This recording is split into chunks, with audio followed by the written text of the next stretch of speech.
So, maids, plenty to discuss on this Tuesday. Some people might mistake it for that Memorial Day Monday, No. It is a Tuesday. It is very much a Tuesday. Let's keep that in mind. We're following the latest with a new Minnesota program to help find our missing and how New York City is banning discrimination, doing their part. I'm Courtney Hicks. And I'm Nicordelai Corte. Plus, the town that's apologizing after using white people in their Juneteenth video.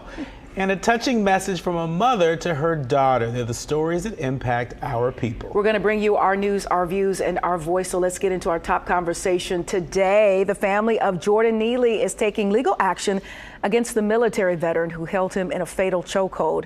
Carolyn Neely, that is Jordan's aunt and estate overseer, has officially filed a lawsuit seeking compensation for the personal injuries and wrongful death caused by Penny's actions. Penny claimed self-defense when he applied the fatal chokehold to Jordan during an alleged aggressive outburst on an NYC subway train. The medical examiner has classified Jordan's death as a homicide. And it's important to note, Courtney, that the attorney for Carolyn, Jordan's aunt, said, quotes, "When you're trained in combat, it gives you options." But Daniel Penny, he chose to use a technique that's designed to cut off air. And he chose to continue to hold that chokehold until there was no life in Jordan Neely. We've just got to remind the soulmates, we've got to keep saying this, that he held Jordan Neely in a chokehold for 15 minutes. Yeah, very reminiscent of George Floyd. You know, George Floyd was almost 9 minutes, or a little over 9 minutes. 15 minutes. I just find it very hard for anybody to say, I held somebody in a chokehold for 15 minutes, but I didn't intend to kill him. Not only that, you saw the life leaving him. You saw the eyes roll back. You saw him become defenseless and non-responsive, while those other two folks who were involved, and Reverend Al Sharpton mentioned these other two folks involved with restraining him, they should be looked at and possibly charged as well. No surprise, in my opinion, that the family has gone forward with this civil lawsuit as they continue their journey for justice. Yeah, and a long journey it may be, sure. But I'm really glad that they are going after the alleged perpetrator. Main perpetrator? I'm glad they're going after him in multiple ways, right? And so obviously there's that manslaughter charge, but the Neely family doesn't think that manslaughter charge is enough. Right? And so they're going after him with this wrongful death suit as well. Moving along, 17-year-old Ralph Yarl, a student at Staley High School, joined the 36th annual Memorial Day run in support of the Brain Injury Association of Kansas and Greater Kansas City. Now, despite surviving a gunshot wound to the head, Ralph made an inspiring recovery and walked alongside participants, displaying his determination to help others impacted by brain injuries. The run fundraises for nearly 21,000 individuals affected annually in the Kansas City region. Ralph's courageous journey symbolizes the community's resilience in overcoming adversity. We love to see it. And his resilience as well. He looks pretty well there, in much better health and in the condition. But behind the scenes, you just never know what the struggles are, in comparison to what he was prior to this horrific incident. So we definitely want to continue to support and send our prayers and our thoughts to him and his family, because that, I don't want to say struggle, but that fight, if you will, continues. He was an awarded, celebrated musician, a bass clarinet player, if I could, remember correctly.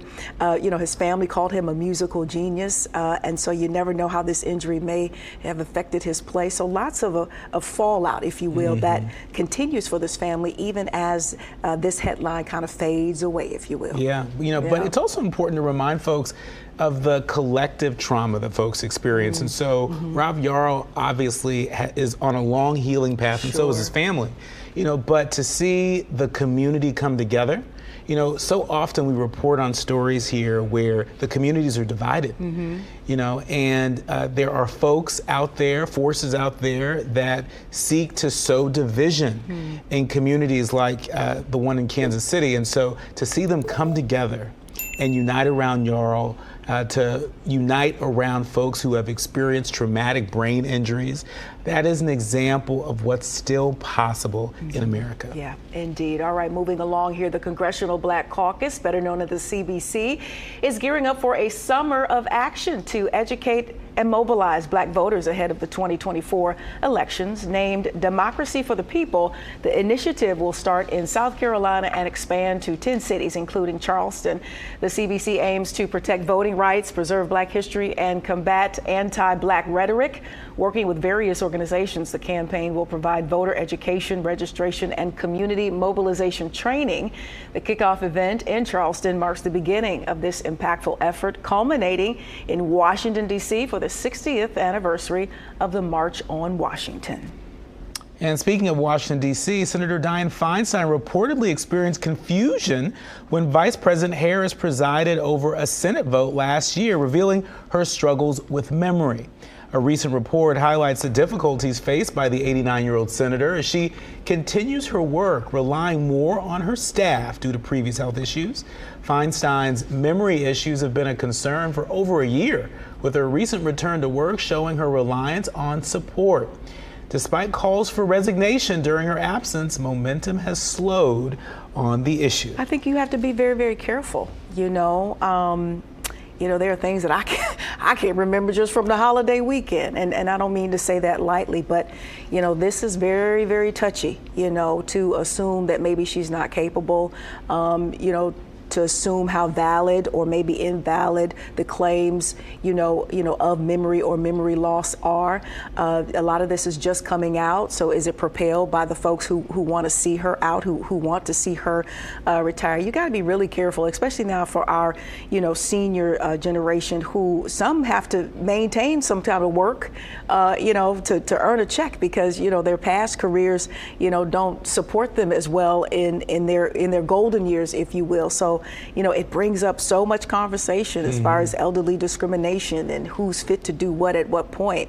The senators can stay as long as they wish, much like Supreme Court justices, as far as them being voted in. And this is tough. I just want people to be respectful and delicate, because you're moving into a lot of different topics of controversy with this conversation. Yeah, and senators can serve as long as the people elect them to serve. And she was elected to serve a term. People knew that that would mean that she would be serving in the Senate in possibly her early 90s. That's right, when they voted her in. And so if folks don't like it, then they should show up at the polls and make their voices heard. But I can just say personally, as somebody who grew up in the San Francisco Bay Area, where Dianne Feinstein is from, and where she has just a storied history as a leader, it is painful to watch this incredible woman leader, sort of reduced to punchlines, and headlines like this in the news. She should be able to leave the Senate with her head held high with dignity. And it bothers me that maybe the folks around her, don't seem to be looking out for her very best interests. And be very careful, because if you are blessed to live as long as she has been living, your day may come too, where things, may decline. Your everyday faculties, may decline. So you could have your day too. So tread very lightly. Yeah. Tread very lightly. I think it's important to leave when you're on top. Don't leave when people are saying go, right? Yeah. I mean, she has done so much for the people of California and for the country. She should have a better send-off than some of the headlines that we're seeing. That's all I'm saying. It's definitely up to her. All right. LSU, the Lady Tigers basketball team, who recently won the NCAA Division I title, met with President Joe Biden and First Lady Jill Biden at the White House recently. Team captain Angel Reese, the superstar, had previously clashed with the First Lady after she invited the opposing team, Iowa Hawkeyes, along with LSU. Reese declined the invitation, calling it a joke. However, during the White House visit, Reese embraced the First Lady, showing a warm resolution. Additionally, LSU player Samaya Smith briefly fainted. It was a scary moment at the meeting, but received prompt medical attention.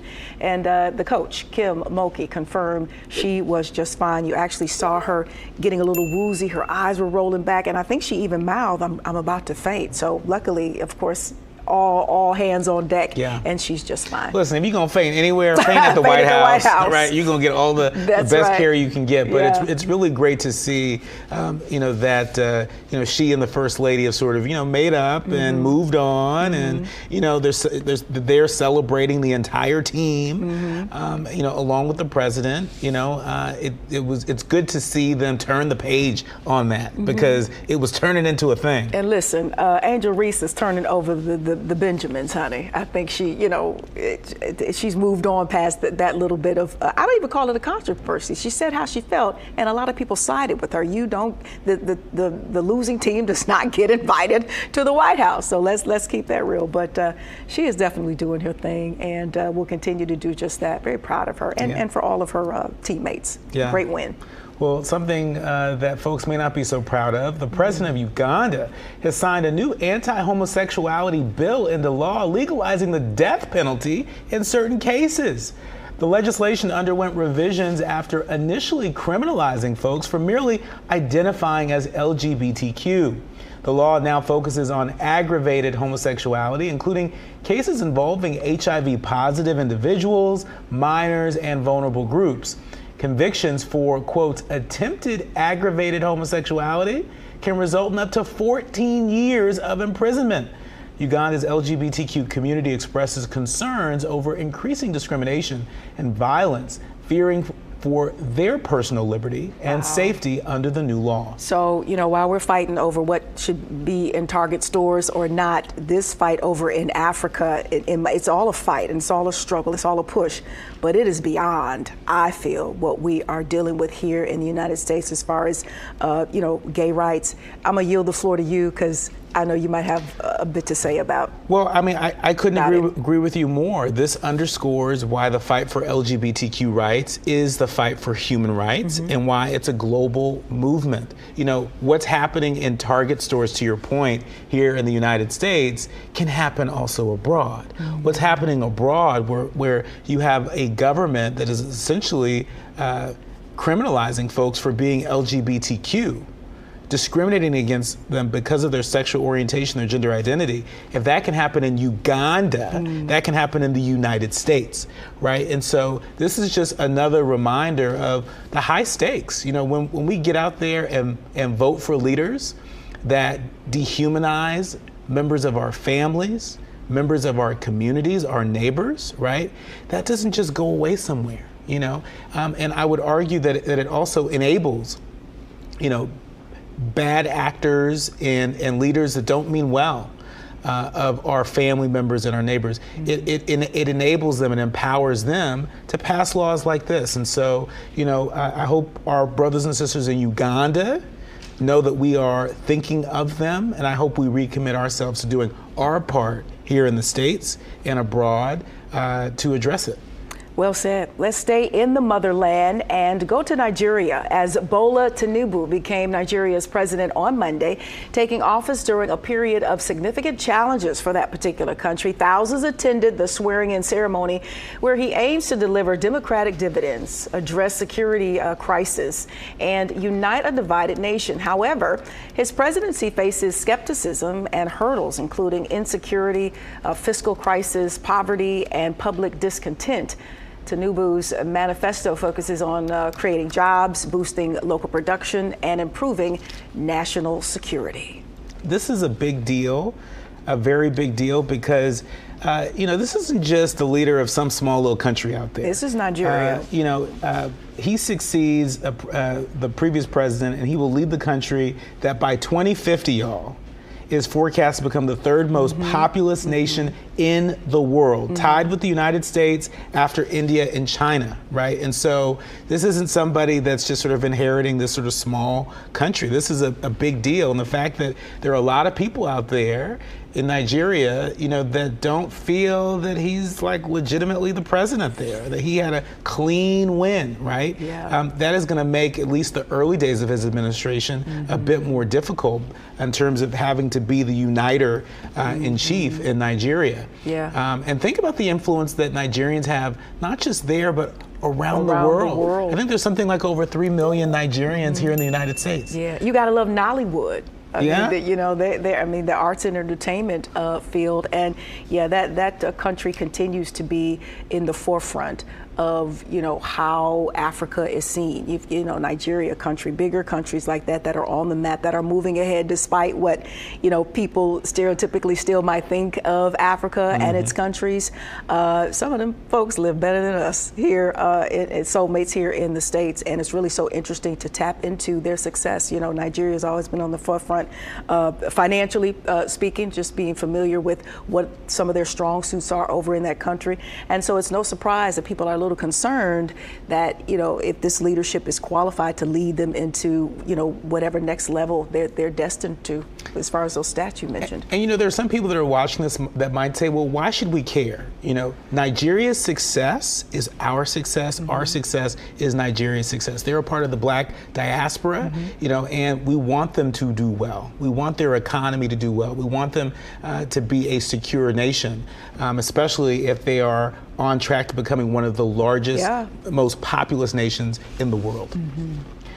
Moving along, New York City Mayor Eric Adams is looking to make a more fair New York for all. That's right. We'll tell you all about the newest bill signed into law that would prevent discrimination on various different levels. We've got all the details, soulmates. When we return, you're watching FOXSOUL's Black Report. We'll be right back.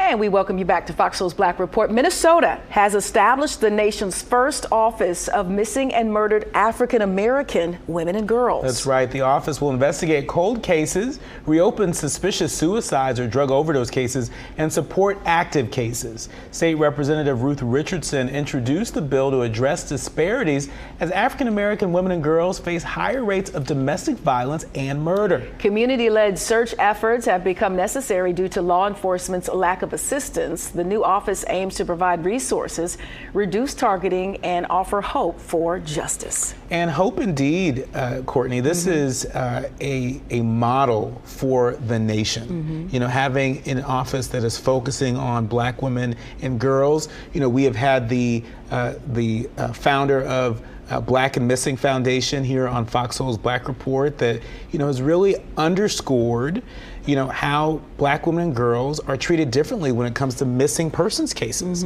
you know, and that oftentimes they are assumed, you know, to just be runaways as opposed to, you know, there being some malintent involved with their disappearance. Yeah, and you know, big ups to Minnesota. We've been reporting quite often on some of the progress they're making, especially as it concerns African Americans. They have, you know, now kind of been labeled, if you will, the cradle of the racial uprising, seeing as though the case that started it all came out of that state, but just recently passing some other bills, including, you know, making Juneteenth a holiday. So, you know, I don't know if the George Floyd case sort of set them on a different trajectory, but I think, you know, a lot of that is coming out now with some of the laws and the policies that they've been entertaining and actually passing. Yeah, as of late. And I remember, you know, shortly after George Floyd's murder, shout out to Minneapolis City Council President Andrea Jenkins, you know, who stepped to the mic at a press conference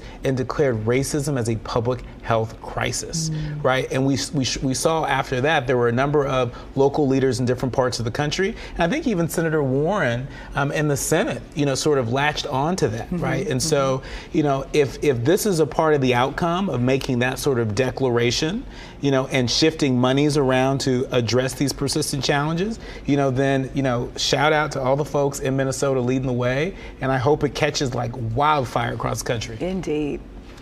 Well, speaking of other places across the country, New York City Mayor Eric Adams has taken a step in the right direction, ensuring fairness in New York through the newest bill he signed into law. Friday, Mayor Adams signed the bill that would prevent employment, housing, and public accommodations from denying someone based on their height or weight. Yeah, the law has an exemption. However, for when a person's weight or height would prevent them from performing a job's essential requirements, the mayor said the law is slated to take effect in 180 days or on November 22nd. Wow, this is a pretty bold move. Yeah. You know, I think it's a move in the right direction. I remember experiencing very early on in my life when I was trying to figure out what I wanted to do. Was did I want to be a nursery school teacher? Did I want to be a flight attendant? Did I want to go be a famous singer? But I remember actually applying to one of the more chez foo foo la la airlines overseas, and them telling me, oh no, it was too short and too big, for their standards. Oh my. And I really, at that time, I really didn't take offense. Maybe it's because, I came up in a time where, look out for the big girl was not celebrated. It wasn't a thing just yet. And so I said, so I just accepted it as is. And you fast forward, and I had a case back in the early 90s, if you will. So I'm happy to see policies and laws like this being signed into effect and giving everyone a fair chance. Yeah, I mean, and who knew that height and weight discrimination was such a thing, right? I mean, when we think about discrimination, I think oftentimes, and especially here on the Black Report, we report on, racial discrimination, gender discrimination, discrimination based upon sexual orientation or gender identity. I don't think we really report a lot on height and weight discrimination, but it is real. We know that hair discrimination is real. And might I add, not just the hair on the top of your head, but as I like to say, the hair on your face. Yeah. Well, they could get at the medical community with this type of law because, a lot of times as Blacks, we walk into, the doctor's office and, because we're a particular build and height and weight, you get labeled as, obese or, that for some reason you don't fit into what the norm says you should be, and so therefore doctors write you up as potentially having this or potentially having that. I've always been on the fluffy side, and my numbers stay pretty consistent and pretty healthy, and just because those charts say that I am obese does not necessarily mean that will determine my health and my level of health. And it shouldn't determine your employment opportunities, insurance your coverage, insurance coverage, your housing, right? It shouldn't have any effect on that. And I think that's what Mayor Adams is intending to do in New York. Yeah. And so let's see how well it works. Yeah. Speaking of health, a former trainer for Equinox Gym never has to step foot back in that gym, or any gym for that matter. She could build her own after winning $11.3 million in a recent settlement. This all stems after Robin Europe, who is a sister, you see here, filed a lawsuit around 2020 when she claimed she was put in a toxic work environment. In addition to race and gender discrimination, Europe was first employed by the upscale gym back in 2018 and saw things change after she was tasked with overseeing 15 employees who often made vulgar remarks and objecting the bodies of Black women.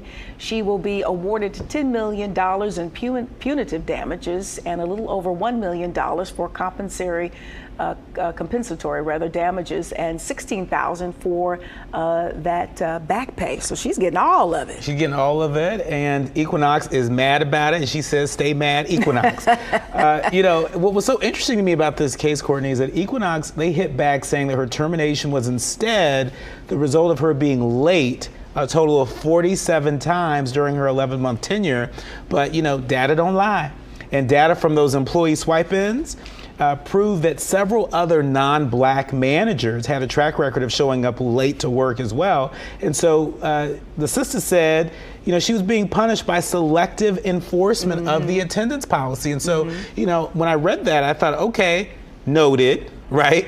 So for all of our soulmates out there, you should know that if your employer is selectively applying policy to you in a way that they are not applying it to your colleagues, that chances are, there's something unfair afoot, and you should look into that. Well, it happens more often than not. And, each soulmate, unfortunately, it feels like an isolated situation because, everybody has, is working in a different type of atmosphere, different type of energy with different type of management. And so sometimes you can really feel on your own as to how to speak up. Sometimes you've got soulmates who are a little intimidated. You've got coworkers who you can't trust, who you would hope you'd be able to trust and confide, and even management. I've even known, some HR folks not even being trustworthy. I know a little bit of my business got out, and I know it could only have been via an HR person, and I never circled back around because I moved on from that company. But you best believe what goes around comes around. I'm just saying, that was years ago in DC. Well, soulmates, listen up. There's a major recall of Texas Pete's buffalo wing sauce. What? Check your cupboards, please. What? More than 50,000 bottles of the sauce were recalled. The Food and Drug Administration says that Texas Pete buffalo wing sauce, extra mild wing sauce, to be specific. Oh, well, we'll be okay. May be in the buffalo sauce bottle. Extra mild contains soy, which is not listed as an ingredient on the buffalo wing sauce bottle. People who are sensitive to or allergic to soy, they could have an allergic reaction if they eat the sauce. And so we know that no illness has been reported so far, but check your cupboards, right? And handle that. Do what you need to do, because we want everybody to stay safe. Ain't no reason why folks should be having adverse reactions to hot sauce. And I feel like even if you are more of a spicy person, just for safe measure, just read that label as well. They're saying it's the milder version.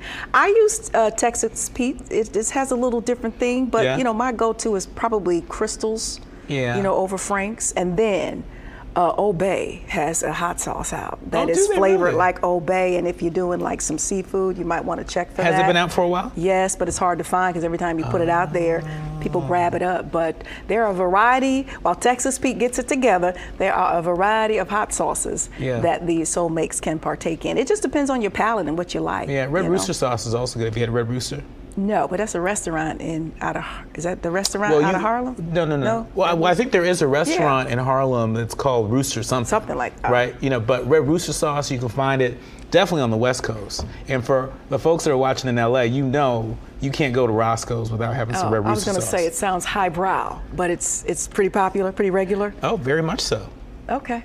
Oh, you see, I ain't been out west in a while. When I go back west, I only have a home here in Detroit, so not on both coasts. There you go, carrying on in front of your little soulmate friend. There's more to come on FOXSOUL's Black Report, including a touching tribute to Tina Turner, as we still just remember her and live in this legacy, right? That's right. The Queen of Rock and Roll will tell you who is making sure that her legacy lives on. You're watching FOXSOUL's Black Report. We'll be right back.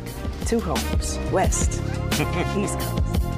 Well, welcome back to FOXSOUL's Black Report. An organization in Greenville, South Carolina is apologizing after facing backlash for posting Juneteenth banners featuring white folks. A photo of the ad featuring the non-black individuals promoting a celebration of freedom was quickly shared on social media. Blacks, of course, took no time in responding. Quote, "Ain't no way," one person tweeted. Another wrote, what in the Martha's Vineyard advertising is this? Others were far more serious in their responses. That's right. Juneteenth is a U.S. holiday commemorating the emancipation of enslaved African Americans. The anniversary is recognized annually on June 19th. And of course, a lot of the folks in the Twitterverse and beyond, had a lot of fun and light moments with it. But seriously speaking, this is just, is there just a lack of representation in the room, or whoever, is in charge of social media accounts,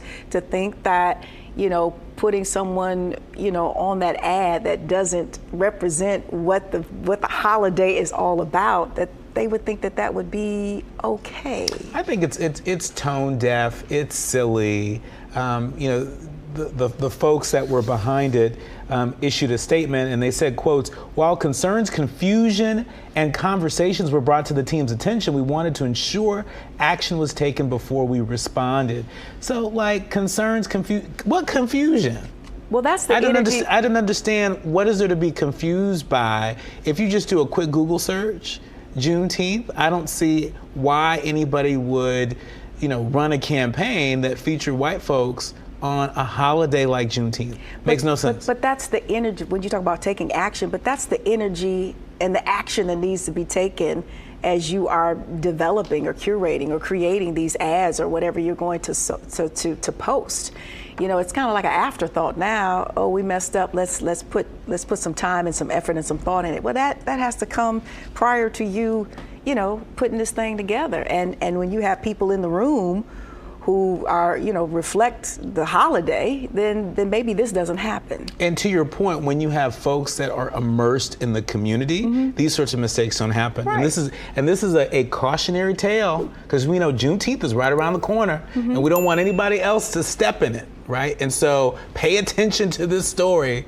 Don't let this happen to you, right? If you ain't immersed in the Black community, you have no business running a Juneteenth marketing campaign, that does not feature Black people. Just don't do it. Don't step in it. Yeah, and if you are the head, because have a tendency, we don't, get management positions, or we fall short with getting those positions, make sure somebody on your team understands, is from the culture and understands what Juneteenth is all about. Let's move on here as millions continue to mourn the death of Tina Turner, who is widely regarded as the queen of rock and roll. Her hometown of Bronzeville, Tennessee is sharing plans to keep her memory alive. Mayor Bill Rawls Jr. recently told TMZ he intends to have a statue in Turner's honor placed in Brownsville Heritage Park. The outdoor area is near Carver High School, where the private dancer was enrolled during her time living in the city. Before her death, her hometown recognized her achievements with the Tina Turner Museum, which opened back in 2014. So like a lot of artists, where, they come from the South and they migrated up this way. So Tina Turner went from that area of Tennessee to St. Louis. And so they're staking a lot of claim in her legacy as well, because I think she finished high school there, and that's really where the career started with Ike. That's great. It's going to be great to see all the different ways in which folks are going to pay tribute to Tina Turner, the forever queen of rock and roll. I mean, there will never, ever, ever be another. And, her influence here in the United States and overseas, it is endless. It's endless. And so it's great to see the place where it all started, unafraid to lean in, and make sure that no one ever forgets. That's right. We love to hear that. And speaking of never forgetting, Vice President Kamala Harris has become the first woman to deliver a commencement speech at West Point in New York. Today, about 1/4 of the West Point student body are women. The academy didn't admit women until 1976 and had its first graduating class that included women in 1980. Harris noted that the class of 2023 graduates the same year as the 75th anniversary of the allowance of women into the U.S. military and its racial desegregation. I know we had a brief chat back when West Point announced that VP Harris would be their commencement speaker. We were kind of, taken aback, like, whoa, what a choice, especially with all of the, the good implications that I think that puts out there, that, that they're, down for women now, and they get it, and that there's some level of respect for VP Harris, especially with all the controversy that she has faced, for them to want to hear her message and hear her platform and hear her encouragement and what she has to inspire those cadets. And hopefully this is not an ending point, but a starting point, right? I mean, it's important to note, in the over 200-year history of West Point, they have never had a woman speak at their commencement in 200 years. And so, it's to me, I'm looking forward to, okay, well, what do you do next? Now you've had the vice president, a historic first in her own right, deliver this commencement address. Not just who's up next, but what are you going to do to recruit more women to be a part of West Point? What are you going to do to have more women in positions of leadership leading West Point? What are you going to do to co-create a culture where women feel like they belong at West Point, right? And so I hope that this is a starting point, and not just a check the box. Yeah, I think this is a checkpoint. I think there's been a starting point. I think this is a checkpoint, maybe a self-inventory kind of moment for them to continue in what you just spoke on. So we'll look forward to hearing more from females coming out of West Point, in particular Black cadets. That's right. Indeed. All right. U.S. Open champion and French Open finalist Sloane Stephens is saying racist abuse targeted towards her on social media has been a problem throughout her entire tennis career. The tennis star stated, quote, "It has never stopped. If anything, it's only gotten worse."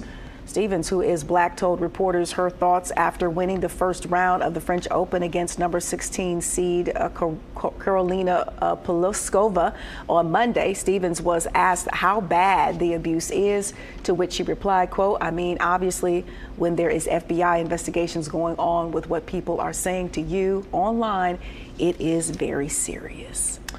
You know, it's a sad state of affairs because, you know, whether you are a politician or you are an athlete or, you know, just someone in the public square, you know, the anti-black rhetoric, you know, the you know, woman rhetoric that we see time and time again. And if you're a black woman, you're feeling a double dose of that. You know, it is, it's scary. It's scary. And I think a lot about like my nieces, you know, particularly the younger ones, and what kind of world they're inheriting. And you know, it bothers me to no end, you know, that, you know, we're living in a time where at times it feels regressive. It feels like we're taking more than just 2 steps back in a way that's not normal, you know, where, you know, my, you know, brilliant, talented, you know, nieces, you know, will they, you know, be respected, you know, for that talent and that brilliance and their character, you know, or are they going to have to endure part of what Sloane is enduring on the court more days than not? Well, I think it stems from this arrogance that somehow these sports, these type of sports don't have anything to do with black folks, or black folks shouldn't be participating in them, or that they're traditionally, you know, white sports, whether it be tennis, hockey, lacrosse, things of that nature, where, you know, blacks have, I say, reemerged, because all you have to do is a little Googling, especially with the game of hockey, and let's not mention tennis. I mean, there's Arthur Ashe, there's Althea Gibson, and then there are a couple of generations before that generation, and here's the thing: this black talent is going to keep coming. You know, Venus Serena, and then there's Naomi, there's Coco, there's Sloane here, and the young black men who are on the come up. One being James Blake. So they are here, and they're here to stay. And generationally speaking, they've always been here, but now I think there's a platform where, you know, they can compete and really, you know, win and succeed being, you know, a tennis player, a black tennis player, but a tennis player. And you know, they're going to keep coming. So let's have an understanding that, you know, we participate in everything. Well, clearly Sloane Stevens, we're talented at everything. Clearly Sloane Stevens is not deterred, and so to all the young black girls out there that are watching her, you don't be deterred either. That's right. Still ahead, the WGA strike is now nearing its 4th week of protests. But they're far from tired, thanks to the support of one artist. Find out the newest celebrity on their side next. You're watching Fox Soul's Black Report. Welcome back, soulmates. All right, the excitement of Disney is so great, it can be felt under the sea. I know, I like that little song, right? I like what you did there with that. It's okay, cute. The Cute. Little Mermaid reeled in over $170 million in domestic ticket sales over the 4 days. It's the 5th highest Memorial Day weekend opening of all time. However, the film is, of course, being met with a lot of criticism. First is Melissa McCarthy's character, Ursula. Many people don't know this, but the character was inspired by a drag queen. And now LGBTQ activists are saying the makeup artist for Ursula should have been from the community. Meanwhile, there's yet to be any negative comments about Halle's performance, but more so are the themes that the film represents. Fans online say that teaching young girls it's okay to give up what's important to you for a man is a bad lesson to teach. You know, from day one, everybody's going to have their opinion. It's so sad that it was pretty racially based. A lot of the first wave of criticism with, you know, Halle being cast as the new mermaid, and, you know, domestically, first black mermaid. Domestically, it did, you know, quite well. Internationally, they're saying, you know, maybe the numbers are a little slow, but that might, you know, pick up. But, you know, racial discrimination just doesn't happen here in the States. So maybe, you know, folks folks across the world. Some folks have a problem with it, which might explain. So it's not doing horrible, but maybe not as good as maybe they had thought. There's also something going on calling review bombing, where folks who are against the film are tapping into the way that the film has been measured as far as the reviews, and some kind of way they're manipulating the numbers to whereas the results are turning out, you know, on the side of the thumbs down versus the thumbs up. But most reviews are positive.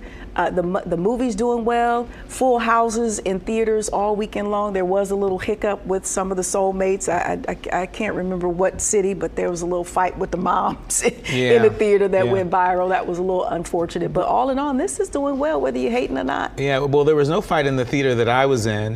Montre and I went along with our sister friend Yemi. We went to see The Little Mermaid at the Grove in Los Angeles, and it was incredible. I mean, just to sort of take a step back and watch this film that, you know, I remember watching when I was a little kid, right? And to see how they sort of reimagined it, I was really impressed. I think Halle is an incredible talent, but I do feel what people were saying about that criticism, the whole idea that for a big chunk of the movie, she didn't have her voice. She had given up her voice because she was, you know, pursuing this love interest. You know, I thought, okay, I mean, you know, that's rather deep dive, isn't it? Is that a deep dive? It seems a little dated, you know, and so, you know, I wasn't too crazy about that part, you know, but I thought it was reimagined very well. Congratulations to Halle, because this is going to be a big year for her. Not only, you know, is she a big star with The Little Mermaid, but we're going to see her in The Color Purple on Christmas Day. On Christmas Day, that's a long wait. Wow. But I'm sure it'll be well worth it. Sure. Moving along, a grand jury in Texas has indicted the man accused of killing Migos rapper Takeoff. Patrick Clark has been indicted on a murder charge. Police say Takeoff and Quavo were at a birthday party in Houston when a shooting happened outside a bowling alley in November. Investigators believe it was over a dice game.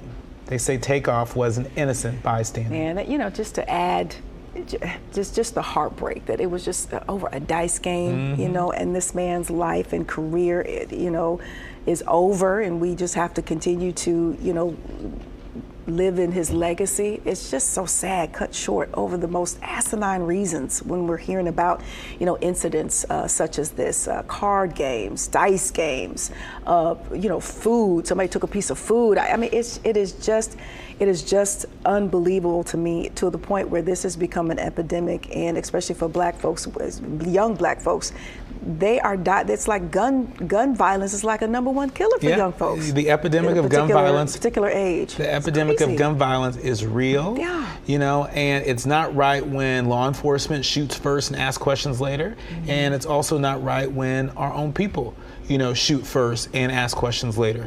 And you know, it is greatly disturbing.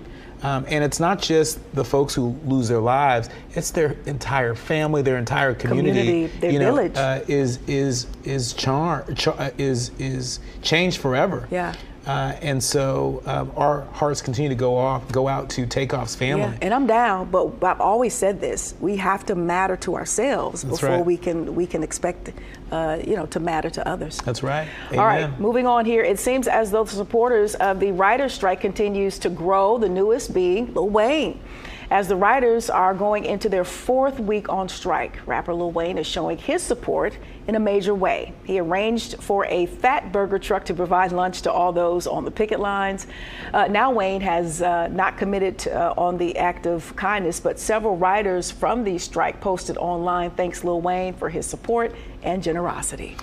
And this is great. I mean, this is what you do. People wonder, like, well, what can you do? And we've had, you know, a Hollywood screenwriter on to talk about the writer's strike recently. You know, and part of what we can do to support is to amplify the messages of writers, particularly our black writers. You know, and if in addition to doing that, if you want to follow in Lil Wayne's footsteps, you know, you can go and deliver donuts, go and deliver food, go and spend a few hours with them, on the picket line, learning firsthand, about what they are fighting for and what they're experiencing. Or tap into the Writers Guild. Go online and see if there's some kind of fund that you can contribute to, because that writer that we did have said that this is, they're not getting paychecks. They are on strike because they believe how they believe, because they deserve to live decently in one of the most expensive states to live in. You see State Farm just ripped away some insurance coverage for Californians. It's very, very expensive. And these people just want to be able to eat,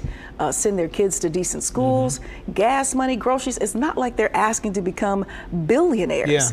So maybe tap into the Writers Guild community, the website, see if there's some kind of fund, and actually give some funds that would be distributed out to these writers to keep them afloat as they continue to press on with their grievances. You actually make a really good point. I think a lot of folks think that all writers are Shonda Rhimes. The all writers are Tyler Perry. They're millionaire, billionaire status. And that's just not the case for the majority of writers. Once upon a time, folks used to be able to live, in the middle class, firmly in the middle class, off of a full-time writer salary. Now that's not possible.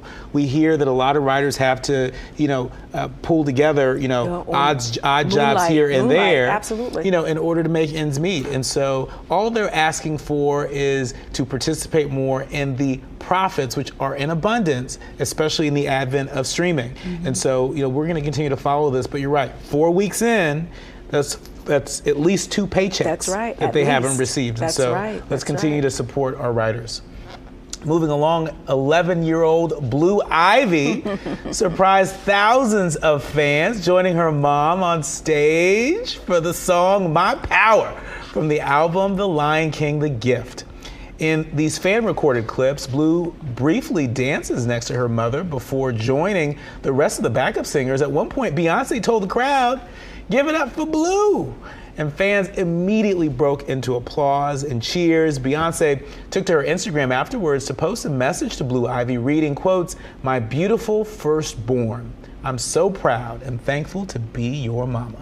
You bring me so much joy, my sweet angel." Oh, how sweet is that? Now listen, soulmates from here and abroad, keep the videos coming, because unfortunately I wasn't able to tap into my 401k and catch Beyonce.